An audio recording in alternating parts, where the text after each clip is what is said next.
मगर जा भई सुखाना हो खबर तो गुण करे बाती में भाई एॾो सूर सही जेकी न कजे जुनार में मौजूद अमूनी अपनी दोस्तों की मेहरबानी ये बेपनाह जो प्यार सबके नवाजी एॾो लतीफ़ो यादि पिया आयो त हमरा बि कॾहिं जी पीढ़ी में लॻो पप्पा साईं हमरा वटि इलाही न कॾहिं विकामी के सलाह ॾिनो त बाबा हिकु बार जल्द के झल हमरा वञी इज़त खे झलियो उन मां ॻाल्हाई तइ कई उन हमरा अची में अहिड़ियूं कयूं बाबा हिन लासी कढाए आला नसुल आहे फलाणे पासे हमरा जे में ख़बरूं ॿुधो दवाई थी वञी यार अहिड़ो जे भलो कढाए पोइ मोकिलाई अॼु जेको दोस्तनि हिते प्यार हुजो यकीन जो कोन थो न पर आउं सम्झां थो अॼु मुंहिंजे लाइ ख़ुशनसीबी जी घड़ी आहे जो मुंहिंजा समूरा दोस्त मुंहिंजा ख़ुदी ऐं हिते फासिले जा सभु दोस्त ऐं साथी हिते मौजूदु आहिनि पर उन खां वधीक मुंहिंजे लाइ ख़ुशी जी घड़ी उहा आहे त मुंहिंजी ज़िंदगी जे उत्साह जो वॾो ज़रियो मुंहिंजे ॾाढो मुरसर जो मौजूदु आहे जेके आउं पंहिंजी शहूरी ज़िंदगी जो जहिड़ो उत्साह तकलीफ़ कयो यकीननि सियासी हवाले सां जेका समाज में जी शुरूआति थी उन में मुंहिंजो पहिरियों उत्साह ॾाढो मुरसर हो ख़ानदानी हवाले सां मां तमामु घणो पढ़ो लिखो माण्हू हो ऐं सियासी हवाले सां तमामु घणो एक्टिव हो उनजे पोयां ई असां हिकिड़े धीअ ते असां मल्हार थी वियासीं उन खां पोइ जॾहिं हुनजे बाबनि सलासिल जो वक़्तु हो ऐं आउं सम्झां थो मुंहिंजो जेको शऊर परवान चढ़ियो उहो समूरो उहो पीरियड हो जॾहिं आउं जेल में ॾाढो मुरसर सां साहिब जेके ख़त लिखंदासीं ऐं उन्हनि ख़तनि मूंखे तमामु घणो किसा आयो हुन में ऐं आउं सम्झां थो मुंहिंजी ज़िंदगी जो हिकिड़ो तारीख़ी बाब आहे उहे सभु जा सभु ख़त न रुॻो मूं वटि ठहियल आहिनि मौजूदु आहिनि पर उन्हनि ख़तनि जो खोड़ सारो हिसो मूं उन टाइम ते इबरत मैगज़ीन में बि छपायो शायदि 2002 या 2003 त आउं 86 87 जो पीरियड आहे ऐं काके वारा हितां एक्टिव हुआ हवाले सां अॼु बि मुंहिंजी यादि आहे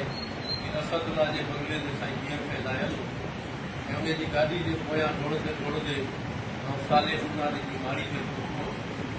ऐं अॼु बि आउं सम्झां थो जो मुंहिंजो डोड़ वारो सफ़र आहे जेको जारी आहे उन समूरी सूरत हाल में थोरे जो खोड़ सारा दोस्त हुआ काफ़िले में खोड़ सारा साथी हुआ खोड़ सारा दोस्त पंहिंजो पलो आहे जो न कराए सघिया खोड़ सारा दोस्त सस्ते मूल्य विकामी विया खोड़ सारनि दोस्तनि पंहिंजा टिपला चेंज करे छॾिया पर आउं सम्झां थो असां सिंध जा सूरमा खां वठी सिंध ॻाल्हाए थी ताईं जेको फिकर पढ़ियो हुजे फिकर सां पलाड़ियल हुआसीं 1995 में प्रैक्टिकली सियासत जी शुरूआति कई PSL गोभी माल जे छहण सां जॾहिं साईं DFL जो विछोड़ो थियो 25 अप्रैल ते उन टाइम ते ॾाढे मुरसर वारा बाबनि सलाह हुआ 5-6 सालनि जे अरसे में जॾहिं DFL छुटी असां वरी उन कोमिशन में मार्च करे बीह रहियासीं पोइ थोरे जो आउं 95 में जॾहिं डॉक्टर रबीर साहब वटि CDS जी सदर जी गॾिजाइश थी हुई अस्पताल ते उतां खां सफ़र जी शुरूआति कई हूं त बुनियादी तौर ते ॿाराणे अगरि को माण्हू हेॾी ॿारड़ा रिसालो निकिरंदो हिसाब सां इदारनि में 7 दर्जे खां पोइ तव्हांजो 16-17 ऐं इन क़िस्म जी डिफरेंस सां शुरूआति कई उन समूरे पीरियड में आउं सम्झां थो आउं हिन वक़्तु बि उन पोज़ीशन में आहियां त आउं अञा बि पंहिंजो पाण खे शागिर्द सम्झंदो आहियां ऐं सिका जो मुंहिंजो उहो मरहलो उहो सिलसिलो अञा ताईं जारी आहे तव्हां दोस्तनि जूं महिरबानियूं आहिनि ऐं सिंधी अदबी संगत जे सॼी सिंध में असांखे सुञाणप वरिती या सम्झंदो आहियां त उहा सुञाण अकेले जी न पर असांजे समूरे सभिनी जी सुञाण। उन खां पोइ 2019 में जॾहिं असां अंजुमन तरक़ी मुसनफ़ीन जो बुनियादु विधोसीं, उन में असांजो इहो ई सत समूरो शामिल हो जेको अॼु असां सां गॾु आहे। थोरे जो असां पंहिंजे असां हणावड़ा कोशिशि कई उन सथ खे असां वधायूं ऐं उन में असां केतिरा कामयाबु थियासीं उहो तव्हां दोस्ती फ़ैसिलो करे सघो था। साईं रफ़ीक, साईं आगा, काई सीनियर दोस्त असांजा आहिनि, साईं कुमार आहे। अदबी संघ जो उहो दौर हो जॾहिं असां 5, 7, 8, 10 ॼणा दोस्त ॾेई गॾिजायूं कंदा हुआसीं, एतिरो को माण्हू कोन हुयो। उन समूरे माहौल में जॾहिं 2012 में सिंधी अदबी संघ जूं ज़िमेदारियूं दोस्तनि जे हवाले कयूं, सभिनी दोस्तनि इहो फ़ैसिलो कयो, सेक्रेटरी चयो जंहिंजे खां उमेदवार कयो। उन खां पोइ मुंहिंजी प्रैक्टिकल लाइफ में उहो ॿार बि आयो, साहब आयो, दोस्तनि जे एतमाद खे कोशिशि कई, दोस्तनि जे एतमाद खे पूरो लहण जी। ऐं उन में असां इहो ई खटियो, इहो ई किरायो, इहो ई हासिलु कयो, दोस्तनि जूं मोहबतूं, दोस्तनि खे गॾु खणी हलणु ऐं उन साथ जे सफ़र खे वधि खां वधि सुठो बणाइण जे लाइ असां जेका बि कोशिशि कई, थोरे जो कोशिशुनि जो सफ़र अञा बि जारी आहे ऐं सभिनी दोस्तनि जूं महिनतूं आहिनि, सभिनी दोस्तनि जो प्यारु आहे, सभिनी दोस्तनि जी इश्क आहे, मोहबत आहे, जो सालनि पुॼाणा असांजो ही फ़ासिलो जेको आहे ॾींहों ॾींहुं वधे पियो, फुटे पियो। उन समूरे सफ़र में आउं सम्झां थो तव्हां सभिनी दोस्तनि जो तूं मूंसां प्यारु कजो, जेके न बि मुंहिंजे लाइ पिया, ऐं उन्हनि जो हक़ीक़त इहा आहे, उन्हनि जो हक़दार कोन आहियां, छाकाणि जो साईं रफ़ीक चवंदो आहे असां कयो कुझु बि कोन्हे, असां अञा ताईं धरती जो कर्ज़ कोन लाहे सघिया आहियूं। पोइ धरती जो कर्ज़ लाहिणु तमामु घणो ॾुखियो आहे, सफ़र बि काई कठिन आहे। कोशिशि कई अथऊं हिकिड़ी पंहिंजे वजूद खे, पंहिंजे नाले खे, पंहिंजे जिस्म खे, पंहिंजे अदामे हिन पिंजरे खे किथे न किथे सियासी हवाले सां, समाजी हवाले सां, इल्मी अदबी हवाले सां, सक़ाफ़ती हवाले सां किथे न किथे मुतहरक रखण जी कोशिशि ज़रूरु थिए थो। ऐं उन कोशिशि जा केतिरा ऐं कहिड़ा नतीजा निकिता आहिनि, निकिरनि था, उहो ईंदड़ वक़्तु ॿुधाईंदो। आउं सम्झां थो घटि में घटि आउं इन नतीजे ते पहुतो आहियां त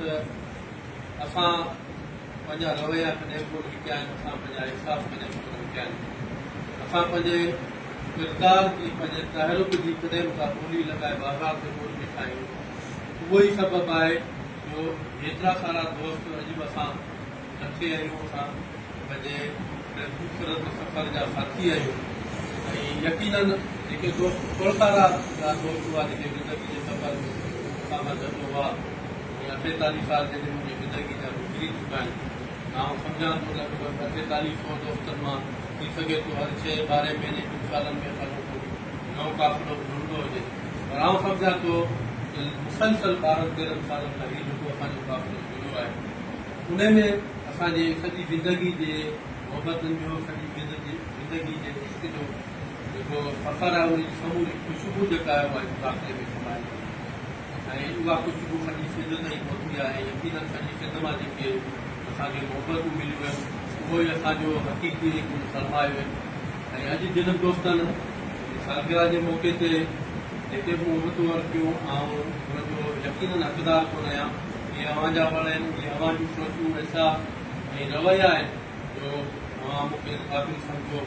ऐं आउं अव्हां सां इहो वचन थो करियां त 48 ॿार ज़िंदगी जूं ख़तमु कयूं, बके बके ॿार रहियल आहिनि, इंसान कानी आहे, वञिणो ज़रूरु आहे उनखे, पर अव्हांजे एतमाद खे, अव्हांजे प्यार खे, अव्हांजी मोहबत खे कॾहिं बि ठेस पहुचाइण जी कोशिशि कोन कंदुसि, कॾहिं बि अव्हांजे एतमाद खे, अव्हांजे रवैये खे किथे विकिणण जी कोशिशि कोन कंदुसि ऐं कॾहिं बि आउं कोन चाहींदुसि त आउं दोस्तनि जे हल्के, दोस्तनि जे एतमाद खे विकिरो करे को लांता जो वखर करी वञे, हाणे मिटी जे दफ़न थिया, पोइ इहा उमेद ज़रूरु रखूं त आउं तव्हांजे एतमाद ते हमेशह पूरो रहण जी कोशिशि कंदुमि। जेतिरो बि मुंहिंजो वक़्तु ऐं चिंता आहे, अव्हां दोस्तनि सां गॾु अव्हांजे हिन क़ाफ़िले जो हिकिड़ो नंढड़ो सिपाही, हिकिड़ो नंढड़ो कारकुन थी पंहिंजी ज़िंदगी जो जेको बक़ाया सफ़र आहे उनखे इज़त, मान, मर्तबे, वाजिबे सां गुज़ारण जी कोशिशि कंदुसि। तव्हां सभिनी दोस्तनि जी महिरबानी,